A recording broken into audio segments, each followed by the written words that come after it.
Buying a car doesn't have to be painful. Buying a car doesn't require you to go into debt and have a dangerous and nasty car payment on you every single month. It doesn't require that you try to keep up with the Joneses and try to keep up with your neighbors because you don't know what's going on in their financial situation. Well, in today's video, I'm doing a part 2 to my last video that I did that you can check out here or here. I'll probably have it pop up on the screen somewhere, where I was giving people some of my dream cars / recommendations for cars that you can buy outright, cars that you can save up for, that are reliable, that won't break the bank, and that if you budget correctly, you can just go purchase them outright. Now, last time I skewered a little bit older, so some of the oldies like mid 2000s and late 90s, because I drive a 99, so I kind of skewer more toward the generation of car that I drive. But in today's video, I'm going to go more kind of middle age per se. And like I said in my other videos, and I'll continue to say it every single video that I have, your dream car doesn't have to be the dream car that society says you have to drive. Your dream car doesn't have to be the car that you go into a ridiculous car loan for. It can be whatever fits your personal needs and desires. I saw someone said, if I had the money, I'll get a Lamborghini. Do you really want that Lamborghini? Or have you been told by society that that is the pinnacle of success if you drive that Lamborghini? But I digress. Let's jump into some of the dream cars that I have a car budget, right?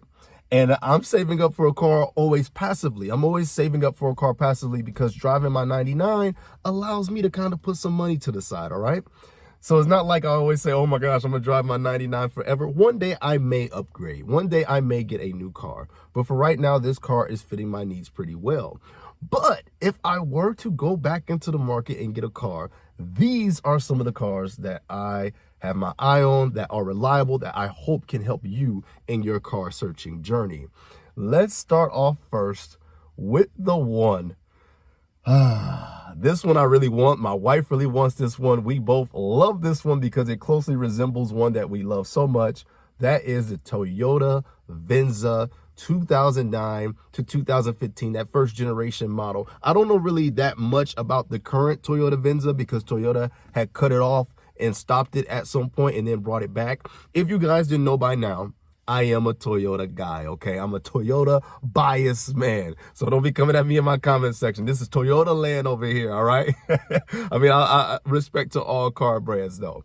But that Toyota Venza, man, basically it's like a wagon / what is it called? Cross tour, kind of like a wagon cross trek sort of thing. I really like it. I love the way it looks. And basically I found out that it's a Toyota Camry on stilts. So basically it's on the Toyota Camry chassis, and it uses pretty much a lot of the same things as the Camry. It's just kind of jacked up. It's kind of sitting up higher, and it has that massive big cargo space. So if you're having a growing family or something of that nature, a Venza might, but you don't want to go like SUV and you don't want to go too big, a Venza might be exactly what you're looking for. And for me and my family, we have a growing family as well. And I really like wagons. I don't know about you guys, but I'm starting to get into wagons these days. And basically, if it's a Toyota Camry wagon, sign me up. Camry is my favorite car of all time. And if I can get it in a different version and in a different way, sign me up. I want to try it. But I have my eye on this Venza. The Venza can run, I've seen some running on Facebook Marketplace from anywhere between $6,500 to about 10 to 11K, honestly. So I have seen a varied amount of price tags for this vehicle, but I still say that it is still very affordable. If you save up your money, if you budget correctly, you can find one of these used and buy them outright.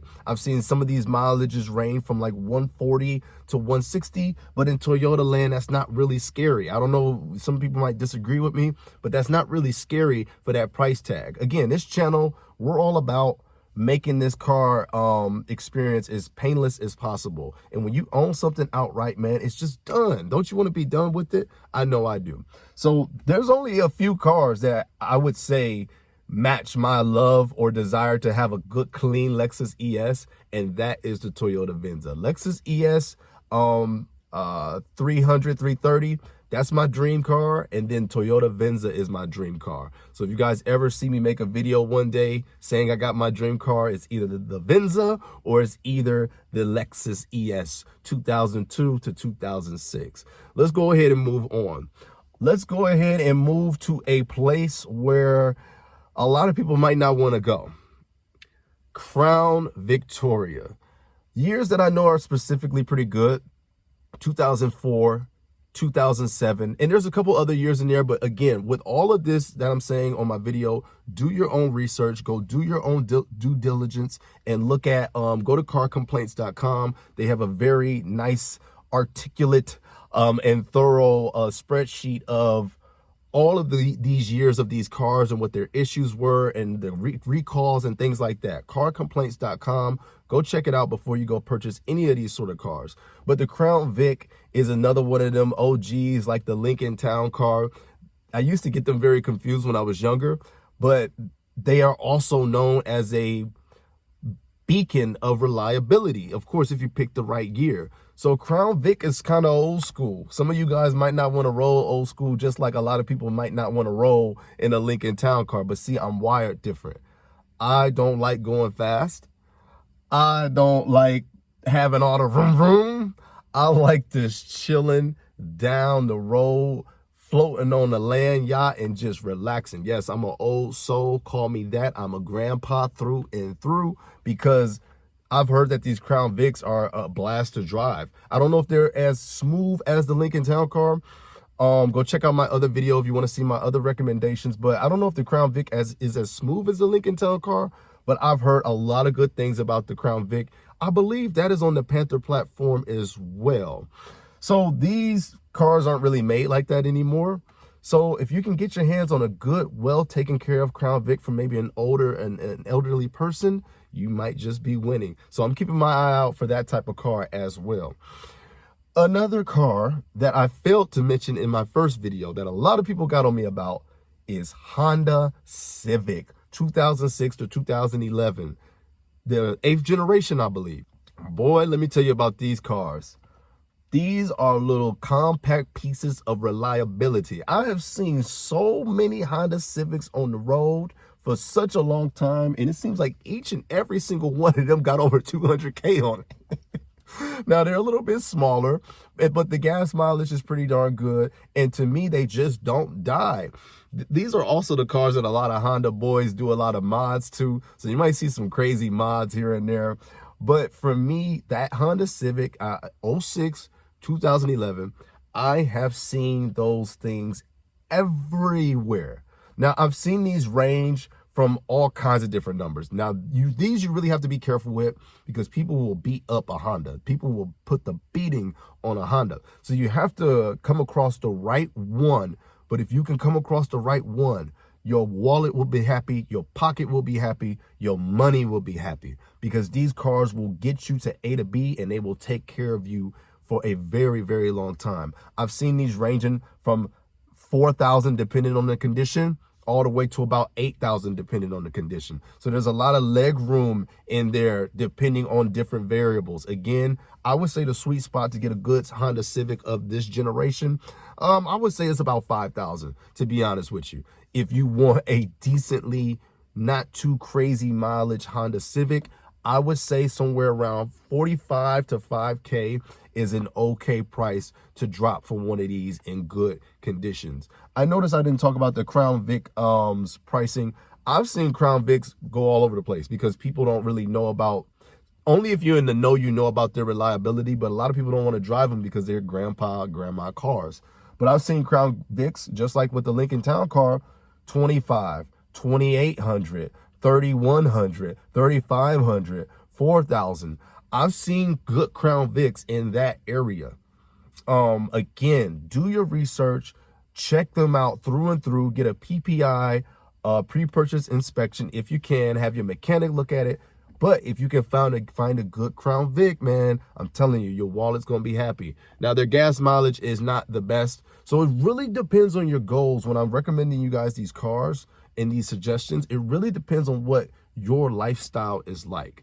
It really depends on what your needs are. I'm just more concerned with you guys not following the Joneses and getting caught up and getting into a loan that just makes your life a living heck. I'd rather you go save up your money, budget for it, work for it, and then buy it outright and make your life much easier. And then eventually, by riding around in that car, you can save up for something you may really want. Okay? Now, let's go ahead and move over to my next suggestion that I have. And this one I am particularly excited about. I didn't give this car any love. Remember, this is Toyota Nation over here, all right? I've been hearing that the Toyota Avalon, 2012 specifically, the Limited, is one of the most slept on, awesome car experiences possible. Yes, they call it a grandpa car, but it has the reliability of Toyota, of a Camry. It's basically a stretched out, longer Camry that rides so much better and that has a little bit more features. It's basically, could I say it's the Camry's big brother? Would I be wrong in saying that?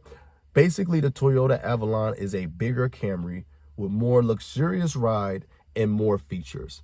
And I've been hearing people talk about this car is extremely slept on for some reason. I believe the Camry of the 2012, that generation overtook the Avalon. But this is a car that the more I've been looking into it, man, first of all of Avalons are pretty darn solid. Like if you're looking for another car that's not exactly a Camry, not as boring as a Camry, but is still reliable and has a better ride, slightly worse MPG, I believe, but if you're looking for a more luxurious Camry that's not exactly a Lexus, then Toyota Avalon is the avenue that you want to go. And I've been hearing 12. First of all, I think 12 looks beautiful. This looks just as good as any modern car to me right now. I know it's crazy talking about a 2012 like it's old, but that was quite a few years ago now, right? To me, this car looks absolutely beautiful. I would love to ride in one. Now, these do skewer a little higher, I would say. I have never seen a 2011-ish or 12 Avalon for less than about 7,000. 65 to 8 to 9 to 10K, that's the price range when it comes to the Toyota Avalon of this generation. Again, if you guys happen to know better prices or better pricing range, let me know down in the comment section below. I'm always up for more research and suggestions, but this is from my own personal research that I've been doing when it comes to these cars. And I feel like if you're looking for the best of all worlds, luxury, reliability, some decent gas mileage, and it looks good, you cannot go wrong with a Toyota Avalon, especially this 2012 era. The Limited, not even just the Limited, but the 2012 era was absolutely amazing that I've been hearing. So I really hope that these car suggestions help you guys out. This one's skewered kind of more toward middle-aged cars. I'll continue to bounce back and forth between, the oldies and the middle age, because my goal is to really just help people make more educated decisions about their transportation. Believe it or not, most people are still under the ideology that that if a car is older, it's not reliable. And I just want to fight that myth so strongly, because you're talking to a guy who drives this old of a car every day. And I'm not recommending my route to everyone. You do not have to go 25 years ago. But especially if you're going 10, 12, 13, those are not old cars to me. Those are modern cars. We've just been coerced into thinking because they're maybe a decade old, they're not really adequate to be on the road. That is crazy. I've been in some amazing, heck, my wife's car has all the features of a modern car. It's just smaller screen, smaller button, smaller that, but it's all the same thing, guys. It's all the same thing. So don't buy into that belief that because it got a little age on it, you got to run from it, or that you got to get in the car payment just to get transportation from A to B. It doesn't have to be like that if you do your research and you go and make the rounds on your own. Stop just believing everything everybody say. Don't even just believe my video. Background check everything I'm saying, because I am not a financial expert. I'm not a car guru. I'm not a car expert.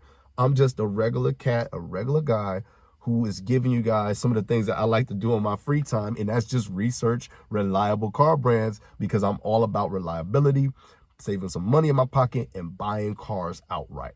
So I hope this edition of Cars You Should Check Out If You Want to Stay Debt-Free helped you. If it didn't, let me know which cars I missed. I'm always looking to see who know the financial secrets when it comes to beating in this car market, because that's what I'm all about. Hey, God bless you guys for checking out this video. Go check out some of my other car content and financial content if you're into that sort of thing. I thank you so much for your support.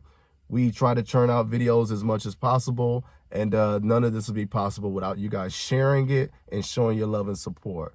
Do your best out here, guys. I know it's not easy. I know the temptation to want to get a new car is hard, and I know sometimes if your car is too old and not well maintained, some situations there's really nothing you can do but get a car note. I understand. I'm never coming at you guys as a person who's better than you. I just truly want to help you not fall into the same myths and traps in the same cycle that we've all been taught to just follow, all right? So it's all love. Even if you got a car note, still love you. I'm not even mad at you. I'm just saying, if we can make differences, if we can try different things, then there's always a way to try something different. All right, I'm out of here. Peace.